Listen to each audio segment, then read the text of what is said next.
Hello, welcome back to another episode of the Your Relationship With podcast. I'm your host, Melissa Snow, and I finally pulled myself away from binge watching Outer Banks on Netflix long enough to record a podcast for you. You are welcome. Today, before we dive in, I want to remind you that we are having our Women Who Network virtual speed networking event in just a few days. It's Wednesday, April 5th. If you're listening to this the day that it came out, it's just in a couple days from 11 to 12 Mountain Standard Time. I would love for you to join us. The event is totally free and you'll have an opportunity to meet and network with tons of amazing women in all different businesses from all around the world, and it is super fun. So I will put the link to register in the show notes. I would love to see you there. And now let's dive into today's interview. Today I am interviewing Sherry Sutton. She's one of my favorite people to follow on Instagram, and she is a marketing genius. So Sherry calls herself a marketing mentor, although I think she's way more than that. She's also a small business cheerleader, a photographer, a mom, a yogi, and a recovery warrior. She works with female-led businesses who are ready for some serious growth but aren't sure where to find new customers. That sounds familiar. Her company, DD Marketing Collective, donates 5% of their revenue to nonprofits worldwide that support women's entrepreneurship and economic independence. Love that. When she's not doing yoga or watching Stranger Things with her family, she is a nerd who loves school. She has a master's in leadership and communications from Seton Hall University, an executive MBA from Rutgers University, and digital marketing certification from Yale University. I am tired just thinking about all of that. Sherry is based in Frisco, Texas, where she lives with her husband, her son, and a 120-pound Great Dane. She's a stepmom to 2, a grandmother to 1, and she is a regular fixture in the Dallas-Fort Worth 12-step scene. Here is my interview with Sherry Sutton.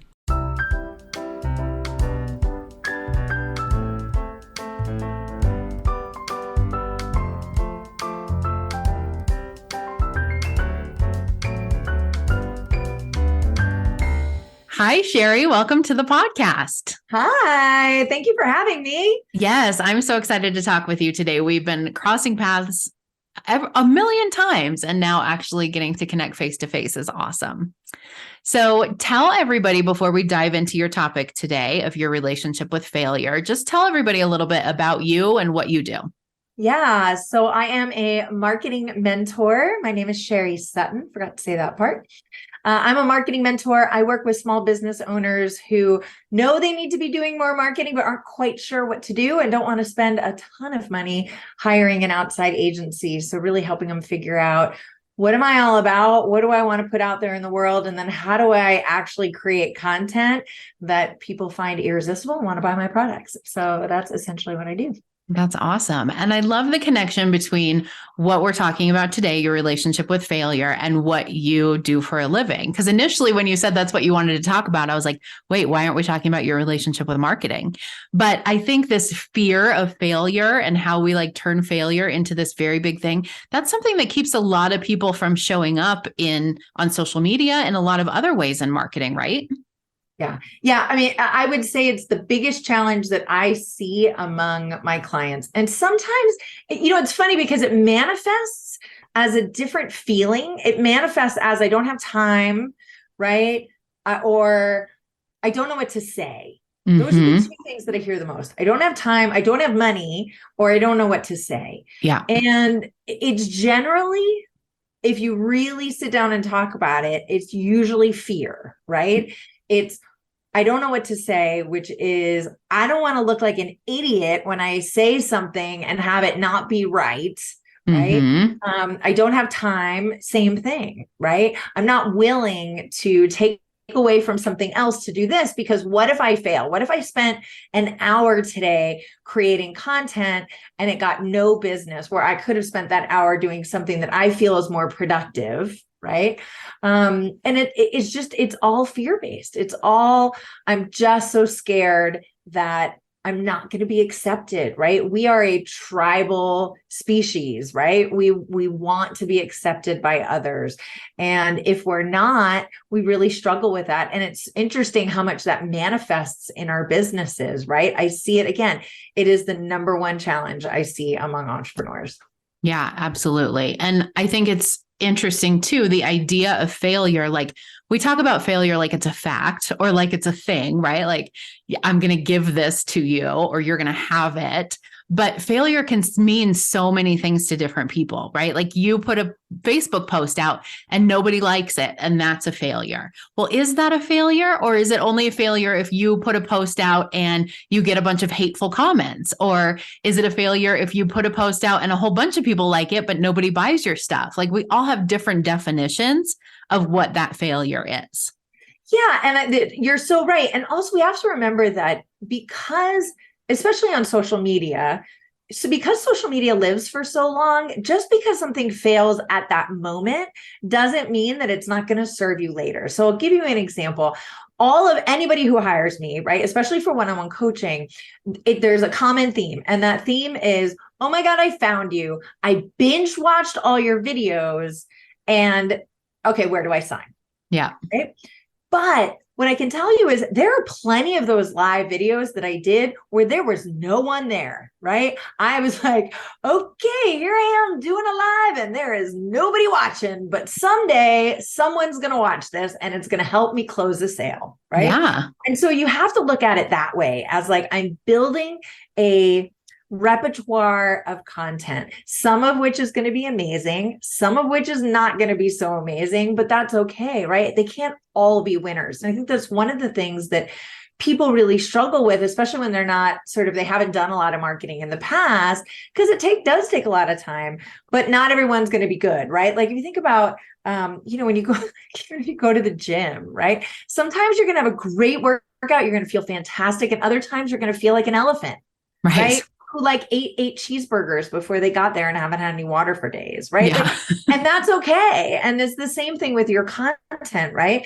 We want the important part is consistency, because you want when someone finds you that they not only have lots of things that they can watch or read, but that then the algorithm has something to show them that's new all the time, right? Mm-hmm. So sometimes things are going to flop and sometimes they're going to do great. And sometimes you don't know. I did a post last week or the week before about paying off my car. And I try to do a lot of things that are like about my person, just about my life, right? Yeah. It doesn't need to be all business all the time. And I was shocked. I got so many comments and so many likes. And I was like, that's interesting. Like I must have hit on something, right? Yeah. Like I think I hit on some financial stress or some financial fear, or everybody's feeling overwhelmed by their car payments right now or something. But so sometimes you don't know. It's just a matter of being consistent, always putting out content that your target audience needs, right? And leaving the rest up to it and knowing that it might not sell today, but it might sell in a year from now. Yeah, absolutely. So tell us a little bit about your personal relationship with failure. Like, did you have a big failure in your life that was kind of pivotal for you? Yeah. I mean, I've had a few. I think we probably all have, but I like lost my mind a couple of years ago. So it was about 8 years ago. I had left the corporate world and started my own photography business because it was just getting to be too much. With my ex-husband was traveling and I was traveling. We had a little baby and it was too much. And so I started my own photography business and was very successful. But my husband at the time, we're divorced now, a little spoiler alert. But he just didn't like it, right? He didn't like the entrepreneur me. He didn't, I really used it as an opportunity to find a level of authenticity that I had never had before, right? When you're in the corporate world, right? There's some buttoned up, like I worked at a chemical company, right? And engineering companies before that, and presidential campaigns, right? Like you tend to be a little bit more buttoned up in those environments. And I used it as this opportunity to really explore my more creative side, right? My more feminine side, my more, so I went from my blue Volvo to my bright red Mini Cooper, right? And my hair was like bright red, and it's a little less red now, but my hair was bright red, and I started wearing, dresses, little 50s dresses with giant polka dots. And, I just started really embracing, those things. And my ex-husband was like, who are you? Right. Like, I like corporate girl, and it's not his fault. Right. But around that same time, my mom passed, and I really started kind of self-medicating the issues that were happening at home, though the business was crazy successful. My husband wasn't really, very supportive. We were drifting apart in a very significant way. And I started medicating with alcohol. So we decided that the best thing to do is to move to Dallas, to get better cost of living, because we have more money. That's going to fix everything. Right. And within a month, we broke up. And that's when I just really spiraled out of control. I left my business in New Jersey. I had, was single in a city where I literally didn't know anybody. We didn't even have our house built yet. And I just spiraled out of control. And the alcohol that had been kind of a crutch, right? One of the, but I always had those days where I was like, oh my God, I need a glass of wine, or I cannot calm down for my day. That started to become, okay, now I need that at noon, and now I need that all afternoon, until late at night. And it just very quickly within a year escalated far beyond my control. And I realized real quick that I was, and not that quickly, but within a year and a half of, now the divorce was final, I was living on my own. I really hadn't recreated my photography business because I was just drinking all the time, frankly, and didn't know what I was going to do with my life, and just completely hit rock bottom, right? Both emotionally, my self-esteem was really in the toilet. The divorce got very, ugly, as all breakups do, right, at the end. But I took a lot of it very much to heart, right? And I came out of that situation just really with complete kind of emotional, moral bankruptcy, right? And just absolutely no self-esteem. And I finally realized I'm in trouble. And I knew somebody who had gone through a 12-step program. And I was, I actually got saved by Facebook. Somebody posted on Facebook that they were 90 days sober. And I wrote to her and said, what do I do? I'm in trouble. And she said, go to a 12-step meeting. And so I will be sober 7 years here in a couple months, or in about a month. Congratulations. That's an amazing accomplishment. Thank you. It's, it's so corny, but it is really one step at a time, right? One day at a time. But I've realized, and I was talking about this today in a meeting, like, I feel so blessed that I really had this opportunity to completely hit rock bottom and really get to the place where I had to look at myself and my own behavior and how I was choosing the situations that I was putting myself in, both just like actually in, right? Like physically, but also just mentally. Like, what was I thinking when I was in these situations? Why was I allowing myself, to be bullied? Why was I, what is this codependence inside of me that makes it that I have to be liked by other people before I'm okay, right? And I had to, get to the place where I thought I was going to die, right? I was going to die. I was going to kill myself. And, I guess I'm pigheaded because it took that for me to really realize and to do the hard work of rebuilding my life. Right. And I just feel so grateful for that failure. Coming back to our relationship of failure, I feel so grateful for that failure because it allowed me, I really got to the place where I had nothing left. There was it wasn't even a foundation left. And I was able to rebuild that, from a place of grace and from real self-esteem, and really looking at not only how I was choosing my relationships, but how I was choosing my relationships with myself, and really make decisions about the actions that I was going to take to build the life that I wanted to lead, right? Because I think we were so driven. We were talking earlier about this need to be liked by other people, right? And this constant fear of, oh my God, if I post something and it sounds stupid, or I have the period in the wrong place, like everyone's going to judge me. And, getting beyond that, right? And getting to a place of like, my job here is to be of service and not to be perfect, because nobody's perfect.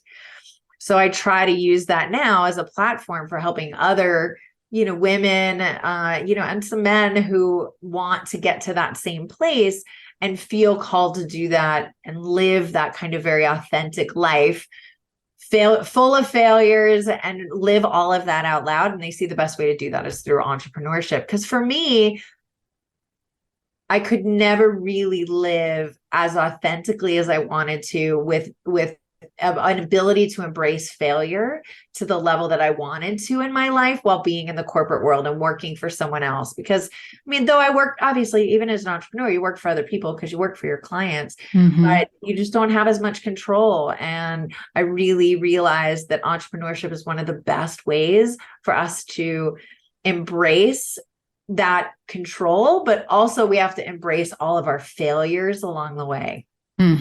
Absolutely. So what did having that experience teach you about failure? Yeah. Is that it's a gift. Yeah. Right. These failures are our gifts, right? We wouldn't have, a little baby doesn't come out of the womb just walking, right? If you've ever, that's why they're called toddlers, because they toddle, right? Right. They can't walk straight. And what does a child learn as they're toddling? By falling down? Well, they realize, oh, well, if I put too much weight on this foot without balancing on this foot, I'm going to fall. So let me not do that. Right. And so we grow up embracing failure as babies. We embrace that failure, right? We have fun with it. Like, oh, I fell. Okay, let me get back up. That's funny, right? You ever see little kids, babies who are learning how to walk, they laugh about that stuff, right? They find it funny. They'll use it as an opportunity to, roll around on the ground for a second, right? Yeah. Can you imagine if they were like us and they were like, oh, I failed. I'm not getting back up. Right. I'll never walk again. Right. We would have a bunch of babies on the ground. Yeah, we would still be laying on the ground, right? So if we have to embrace that failure because it's the fastest way to get there, right? Because let's take that analogy further. If that baby never said, forget it, I'm not going to walk, I'm just going to lay here. Well, the baby would be stuck there for the rest of their lives, right? Yeah. We can't do anything without having some sort of failure. And if you look at it that way, then it doesn't become so scary. Right? Everybody's had big failures. If you look at the most successful people in the world, they all talk about failures as being the catalyst and the central point to their success, right? You have way more failures than you do success. And it's nice to hear that, but then you really have to embrace it, right? You have to do that post and have it, suck, right? I've had programs that I've launched and no one has signed up. Yep. Right? And that's okay. You have to do that because then you can say, we were talking about something about this earlier, because then you can say, oh, I don't think I really explained this very well, right? Yeah. Oh, I think, it needed to have this piece or it needed to have that component. But if we didn't have that failure, we wouldn't have known how to make it better and to be of better service to others. But it still sucks. It's not fun. It's not comfortable, right? Just because you embrace your failures doesn't mean they feel good. That's true. That's true. But you can let them suck. You can let them feel horrible. You can be like, okay, that was terrible. And what can I take from that and keep moving forward? There's definitely a balance between the two. Yeah. So that being said, do you still have experiences that you consider failures? Yeah, all the time. All the time. I did just have a program and I didn't have enough signups for it to last. And I think, but it was one of those things where I was like, okay, what is going on? And went to some of my mentors and said, I don't get what's going on here. And they're like, oh, you're not explaining this, this, and this, and this, right? Because sometimes you can't understand what you really have a hard time expressing your business from inside your business often, right? This is where coaches and mentors come in because they can help you to articulate your business. Because when you're in it, right, especially if you're a little bit of a nerdy academic like me, sometimes it's hard to do that, right? Even though I coach other people to do it, I can see it in others, but sometimes I struggle with it in me. That's why I have coaches and mentors as well. So all the time, I have, even if it's, failure, right? We have hard knocks all the time. I've had, just this week, I had 3 people buy, last week was my biggest sales week ever. And then they all canceled this week. Oh, Nice. Welcome to entrepreneurship. Welcome to entrepreneurship. And I could very easily be like, oh my God, what did I do? I suck. No one's going to like me. And I'll tell you, there's been a decent amount of that, right? Yeah. Those demons keep coming up, right? And I'm not like, oh, isn't that great? I mean, I'm still human. I still have all those emotions. The question is, what do you do with it next? Yeah. Right? You're going to get that all those little saboteurs who are going to come up and say like, I'm not good enough. People don't want my content. What am I doing with my life? I should just go work at Walmart. No one ever wants to listen to me. I'm never going to make any money, all the things, right? Yeah. Anybody who's an entrepreneur has felt all of these things on a regular basis. I still feel them all the time. But the question is, what do I do with it? Right. So when it comes up, I don't get on the crazy train, right? Crazy. I look at it like a roller coaster. You know how you're waiting in line for a roller coaster and the car comes up, right? And you're about to wait. You can choose whether or not you're going to get on the roller coaster and take that emotional ride. Yeah. Or you can go, I'm good. Thanks. And you can just say to yourself, acknowledge those feelings because it's important to acknowledge them. Say, I know I'm feeling this way right now, but I'm going to choose a different path. What can I learn from this? What can I learn from this? How can I utilize this time and trust that the universe is doing this for a reason, right? Okay. I had somebody, something canceled today for an hour and a half, but I was stressed out about being too tired for this interview, right? And I had some other things that I wanted to work on and strategize and think about. And, I look at that as an opportunity like, okay, I had time to work on this other project that was important to me. I'm able to show up at this without being tired, right? Thank you, universe. You did me a solid. And sometimes you can't see it right away, but there's always a divine reason. And if you're willing to stay in that flow and say, okay, all right, universe, what you got? What do you have for me next? You clearly cleaned my plate for a reason. And keeping that channel open, right? And that's where, for me, like meditation and journaling and stuff comes in. You'll very easily be led in another path, right? Yeah. The work that I did this afternoon during that hour and a half that meeting was canceled, I think is probably going to earn me way more money than I would have if I had that appointment this afternoon that got canceled. Yeah.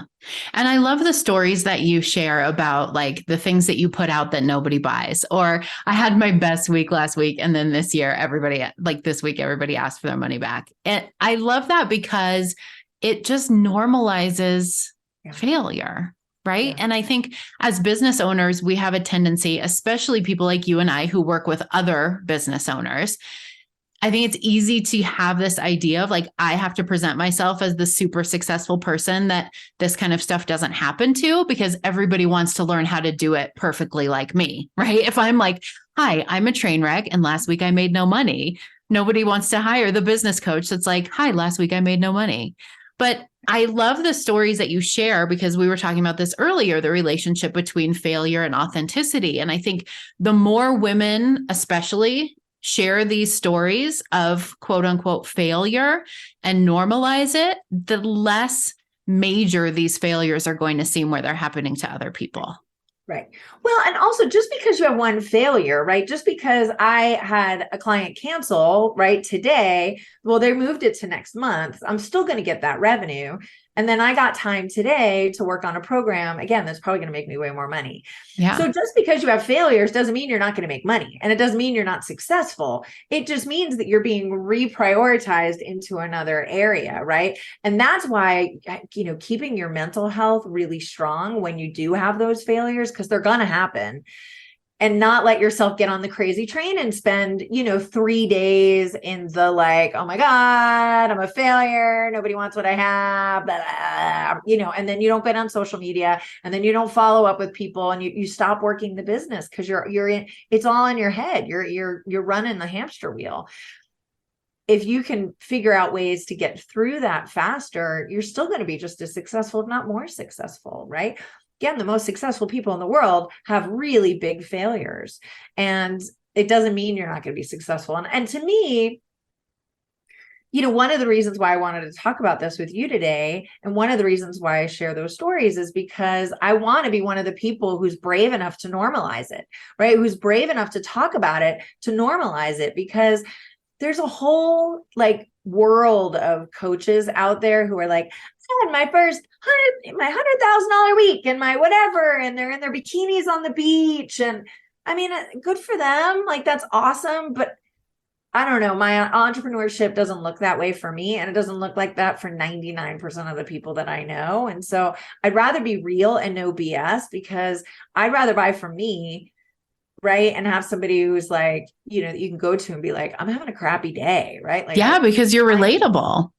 Yeah, a client just canceled, and like, how do I deal with that when it happens, as opposed to like, well, I don't know, why did your client cancel? Was your mindset not right? Like, right. Let's look at your copy, right? Like, I mean, I have to go now. My private jet is here.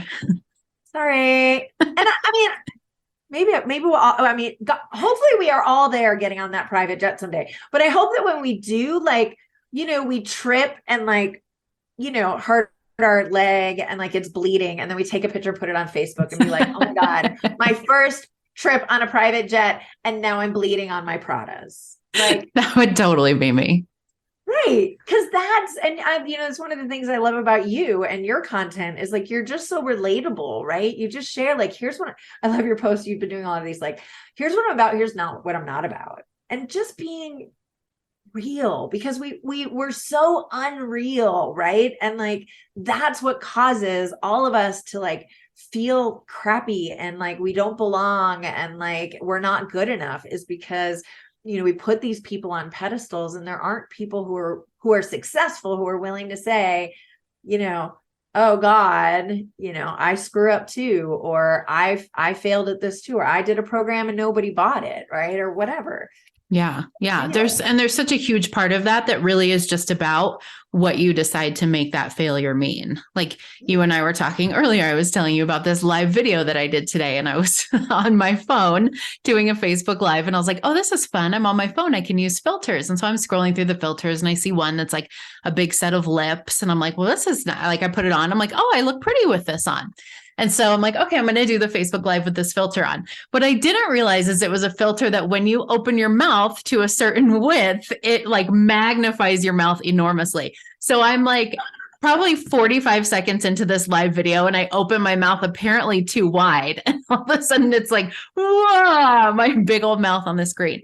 And like, that's the kind of thing that I could have been like, oh my gosh, I'm such an idiot. I can't believe I did that. Like, stop the video immediately. I'm not doing another live video for at least the next 2 weeks, because that was so mortifying. I can't believe I'm such an idiot, right? But I was like, okay, we're just going to go with this. Like, we're going to do the whole video with this big mouth, and you're going to love it.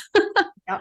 Yeah. And, I've done, I have a master's degree in communications and leadership, and we did a lot of crisis, and I've done in the corporate world too, a lot of crisis communications training, a lot of like on camera training. I worked for a chemical company for a long time, right? So I had to do, or had the privilege of doing like on camera crisis communications. Your plant just blew up and killed 1,000 people. Now you're standing in front of the press. What do you say? Right. Yeah. And when you go through that training, you always want to turn to be in a place of service, right? This is not about you. This is not about your emotions. I remember watching a case study of a CEO one time who got up on the podium or whatever, and he's in front of all these reporters, and like 1,000 people have been killed at this guy's plant or whatever it was. And he stood up, he goes, well, welcome to the worst day of my life. Oh. And, everybody's like, the worst day of your life, yeah. Screw you, buddy. Like, what? And so, you just make it not about you. You go back to a place of being a service. And when you screw up, you just acknowledge it and, move on. The other thing I learned was, and you learn this if you do any kind of broadcast journalism, if you notice, and you'll see it all the time, right? On live TV or on like the radio, right? I listen to a lot of NPR.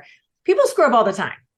All the time. And you know what they do? They don't apologize. They don't do anything. They keep going. Yeah.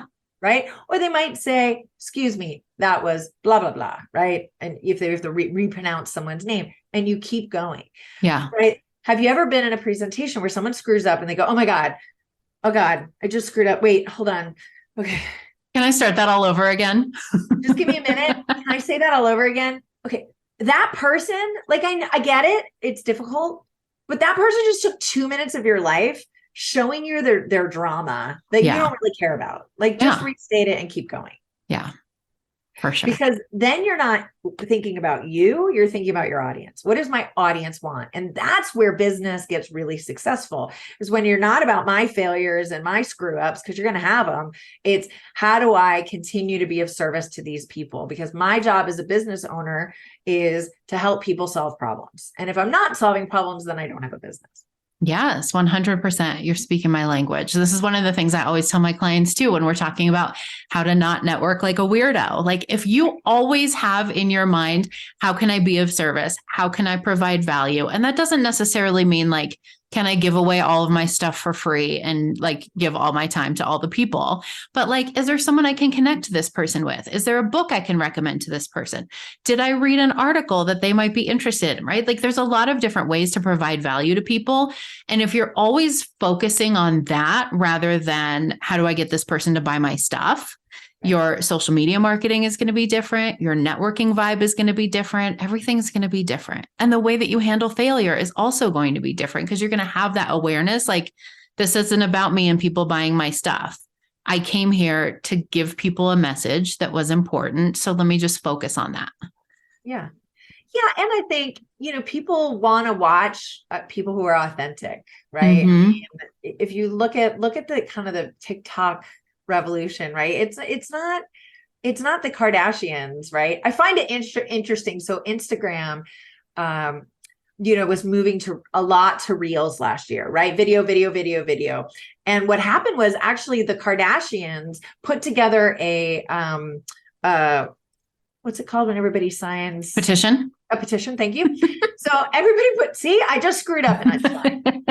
So everybody, right, they do this petition saying, we want to do more photography. And the reason why they want to go back to doing more photography is because you can, yeah, much easier to cultivate.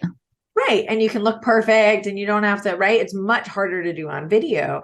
And, because of the power of the Kardashians, right? It was interesting if you followed it, like Instagram said no, and then they said yes. And so we're moving more towards more photography, but that's not what people want, right? I mean, I think that's one of the reasons why TikTok has become so popular, because we want, authenticity, and we want people to sort of show their crazy side, or, whatever it might be. And so everybody's going to make a mistake, and it's totally fine. You just keep going. Right. And this happens to me all the time. I'll be in the middle of I do a free class, like a free something every Thursday. Mm-hmm.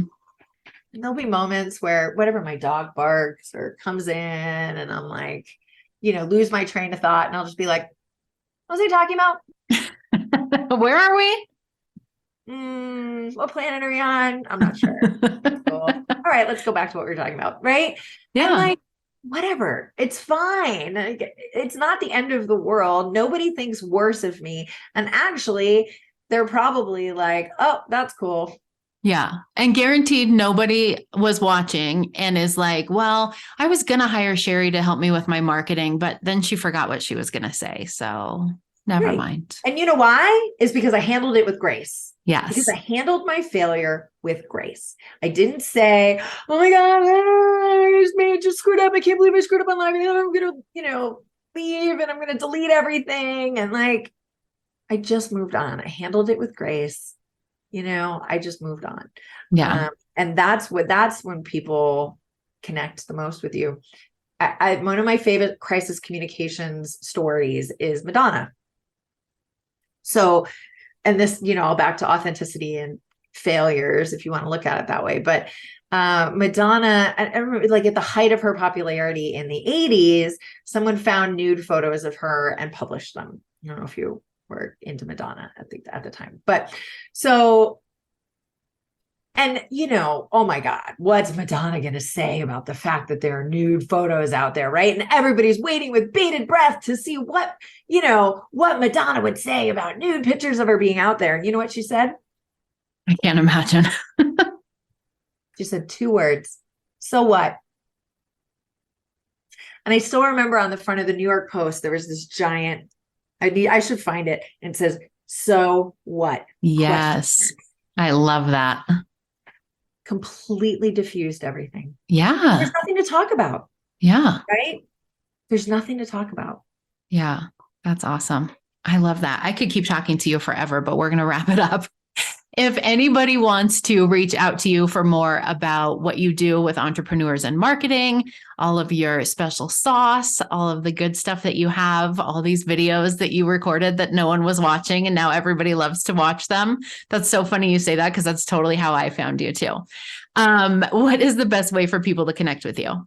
Yeah, so you can find me at Didi Marketing. So DIDI.marketing. That's my website. Or you can find me on Instagram at Didi.marketing.collective. Or you can email me if you'd like, or direct message me or whatever. It's Sherry, SHERRY, Sutton, SUTTON. And thank you so much for having me. I've loved it. Yes, of course. Yeah. I will drop all of the links for your info in the show notes so people can connect with you easily. And we will definitely have you back on to talk more. I'd love that. Thank you. Thank you.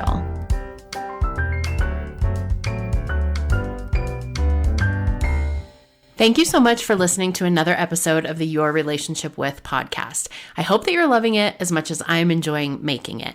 I wanted this to be the podcast that I wished that I would have had when I was starting my business and working my way towards my first 6 figures. If you're enjoying the podcast and finding it helpful, please share this episode with a friend.